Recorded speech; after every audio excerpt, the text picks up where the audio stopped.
Hello friends, welcome to Grewal tutorial. आज मैं आपको BEd first year paper 1 pedagogy of commerce का नेक्स्ट पार्ट कराऊंगी। ये हमारे यूनिट सेकंड का नेक्स्ट पार्ट है और इसके अंदर जो है हम जीएसटी एंड वैट कैलकुलेशन के बारे में स्टडी करेंगे कि जीएसटी और वैट कैलकुलेशन हम किस तरीके से करते हैं। सबसे पहले जीएसटी क्या होता है? ये होता है हमारा गुड्स एंड सर्विसेज टैक्स, और साथ के साथ ये हमारा इनडायरेक्ट टैक्स होता है, इनडायरेक्ट नेचर का ये टैक्स है।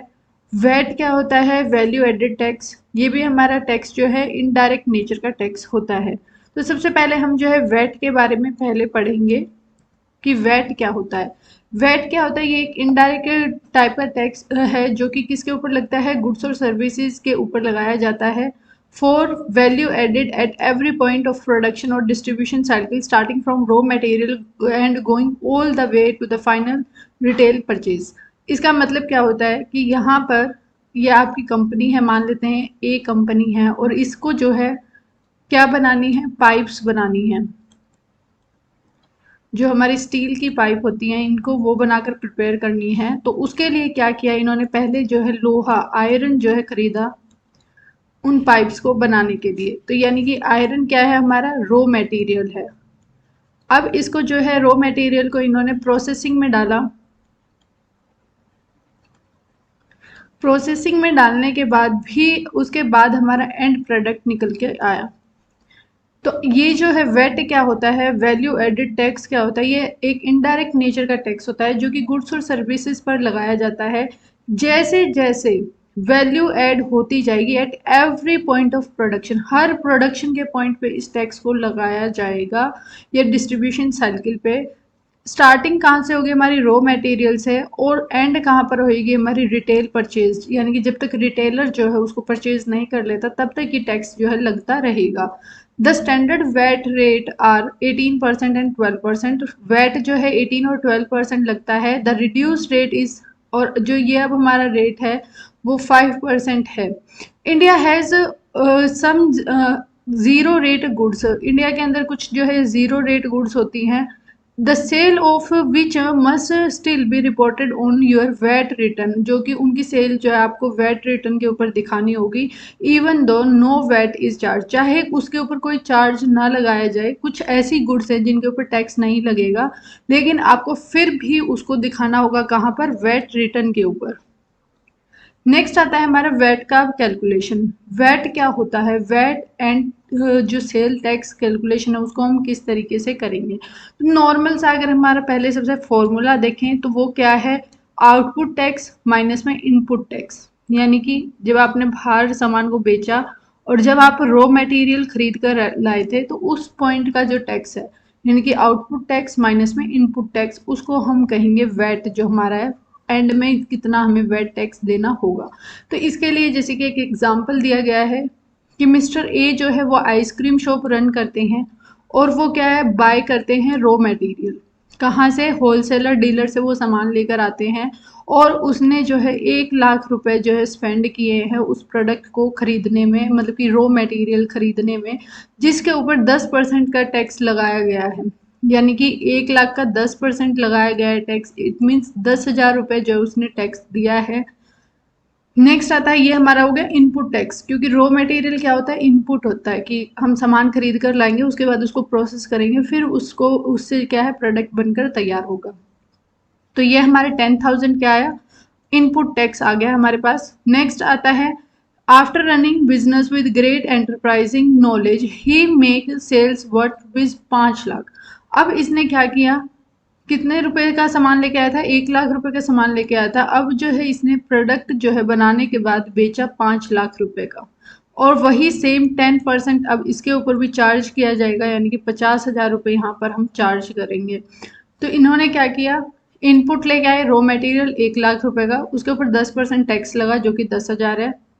इसी तरीके से 5 लाख का सामान हमारा बनकर तैयार हुआ, मतलब कि सेल हुआ, उसके इंटू में 10%, तो हमारा 50,000 टैक्स बन गया। अब हमें पता है कि ये सामान हमारा कहाँ है, बाहर गया है, यानी कि आउटसाइड गया है, और ये हमारा जो है इनपुट है, यानी कि अंदर आया था सामान, रॉ मटेरियल आया था, एंड प्रोडक्ट कंपनी से बाहर जाएगा।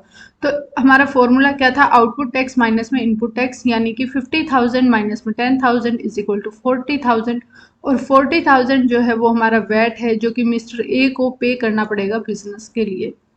तो इस तरीके से वैट की कैलकुलेशन हम करते हैं। अब जो है हम जीएसटी किसे कहते हैं, जीएसटी के बारे में स्टडी करते हैं। GST means goods and services tax, जो कि इनडायरेक्ट टैक्स है। वेट भी हमारा इनडायरेक्ट नेचर का टैक्स है, जो कि गुड्स एंड सप्लाई के ऊपर लगता है, यानी कि जो भी आप सप्लाई करेंगे गुड्स या सर्विसेज का, उसके ऊपर ये टैक्स इम्पोज किया जाता है। ये मल्टी स्टेजेस टैक्स है, ये जो है अलग अलग डेजिग्नेशन ओरिएंटेड टैक्स है, जो कि हर एवरी वैल्यू एडिशन के ऊपर लगता है, रिप्लेसिंग मल्टीपल इनडायरेक्ट टैक्सेस। और इसने जो है रिप्लेस कर दिया गया है हमारे जो मल्टीपल जो इनडायरेक्ट टैक्सेस थे, इसने उसको रिमूव कर दिया है। और उनमें से वैट, जो अभी हमने स्टडी किया वैट, वो भी एक है। एक्साइज ड्यूटी, सर्विस टैक्स, इन सबको जो है रिमूव कर दिया गया है और जीएसटी फॉर्म किया गया है। जीएसटी के अंदर जो है इंडिया के अंदर मेनली 3 हमारे तरीके के टैक्स हैं। एक हमारा है सेंट्रल जीएसटी, एक है स्टेट जीएसटी, एक और हमारा है जो है इंटीग्रेटेड जीएसटी।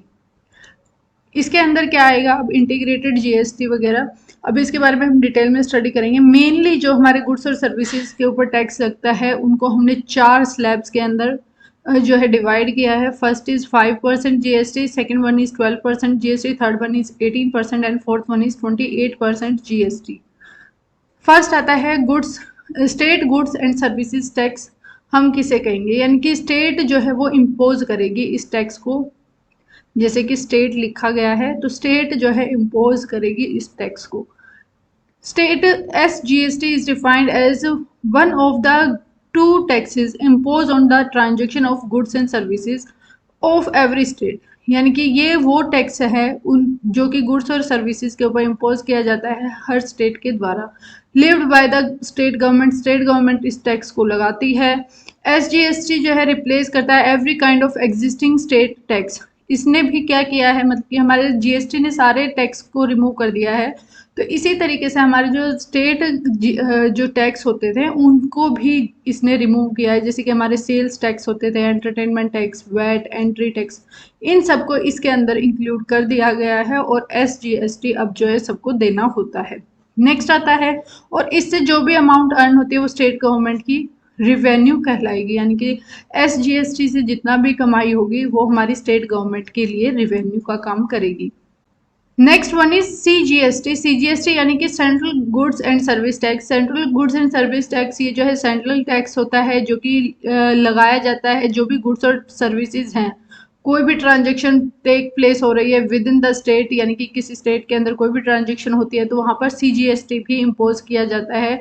और CGST क्या है, सेंट्रल गवर्नमेंट का टैक्स है, यानी कि सेंट्रल गवर्नमेंट इसको इम्पोज करती है। CGST ensure to place all the central taxes. अब CGST ने सारे जो हमारे सेंट्रल नेचर के टैक्स थे उनको रिमूव कर दिया है, यानी कि उन सबको रिप्लेस कर दिया है।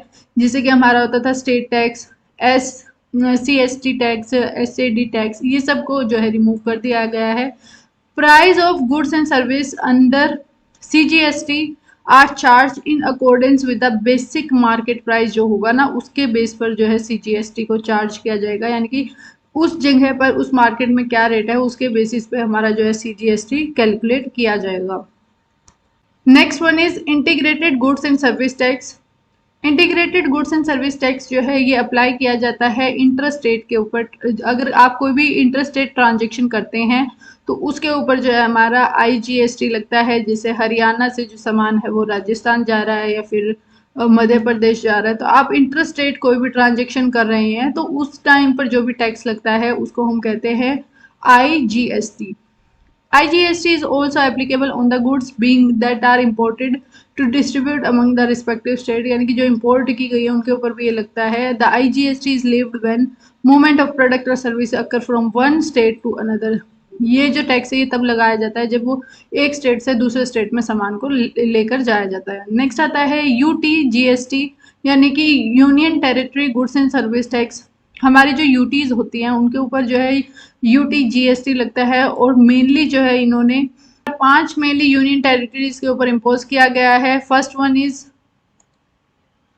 One is Lakshadweep, next one is Daman and Diu, next one is Dadra and Nagar Haveli, next one is Andaman and Nicobar island and last one is Chandigarh. इन सारी स्टेट के अंदर जो है यूटी जीएसटी को अप्लाई किया गया है। अब हम जो है जीएसटी की कैलकुलेशन देखते हैं। जीएसटी की कैलकुलेशन के अंदर सबसे पहले हमारा फॉर्मूला आता है कि जीएसटी क्या होता है। जीएसटी यानी कि GST is equal to taxable amount into में जीएसटी रेट, यानी कि जैसे कि रेट हमारा मान लेते हैं, टैक्सेबल अमाउंट हमारी 1 लाख रुपए है और जीएसटी रेट मान लेते हैं 18% है, तो यानी कि 18,000 क्या हो गया हमारा जीएसटी रेट, मतलब कि जीएसटी हो गया, यानी टैक्स आपको 18,000 देना होगा। If you have the amount which is already including the GST, अब आपके पास एक ऐसी अमाउंट है जैसे कि 1,18,000, आपके पास जो है अमाउंट है 1,18,000। अब जैसे कि आपके पास अमाउंट है 1,18,000 जो कि हमारी यहाँ पर आई थी कैलकुलेशन, हमने 18% ऐड कर दिया था। अगर ऐसी सिचुएशन है तो आपका जो फॉर्मूला ये रहेगा, जीएसटी इंक्लूडिंग अमाउंट यानी कि 1,18,000 बाय में 1 प्लस में जीएसटी रेट इंटू में 100 अपॉन में 100। यानी कि अब आप क्या करेंगे, जैसे कि एग्जांपल दिया गया है 525 जो है हमारा इंक्लूड किया गया है, मतलब कि 525 जो है प्रोडक्ट का प्राइस नहीं है, इसके अंदर जीएसटी पहले से इंक्लूड करके दिया गया है। तो आप क्या करेंगे, इस फॉर्मूले को लिखेंगे और फिर आप कैलकुलेट करेंगे, तो ये हमारी जो है प्रोडक्ट की अमाउंट आ जाएगी। तो GST is calculated on the transaction amount and note on the MRP. MRP price पर कभी भी जीएसटी को नहीं जो है आप नोट करेंगे, ये हमेशा किसके ऊपर होगा, जो ट्रांजैक्शन अमाउंट होगी उसके ऊपर। यानी कि एक प्रोडक्ट है 1 लाख रुपए का, उसके ऊपर एमआरपी लिखा गया है लेकिन वो 80,000 में आपने खरीदा है, तो जीएसटी 80,000 के ऊपर कैलकुलेट किया जाएगा, ना कि 1 लाख रुपए के ऊपर। सेंट्रल गवर्नमेंट जो है वो सीजीएसटी लगाती है, स्टेट गवर्नमेंट एसजीएसटी लगाती है। इंटीग्रेटेड जीएसटी जो होता है ये भी सेंट्रल गवर्नमेंट के द्वारा इम्पोज किया जाता है जब भी इंटर स्टेट कोई भी सप्लाई होती है गुड्स और सर्विसेज की। इसी के साथ हमारा ये जो टॉपिक है कंप्लीट होता है, जीएसटी एंड वेट। अगर आपको कोई भी डाउट है इसमें तो कमेंट में ज़रूर पूछें, अपने फ्रेंड्स के साथ ज़्यादा से ज़्यादा शेयर करें एंड चैनल को सब्सक्राइब करें। Thanks for watching.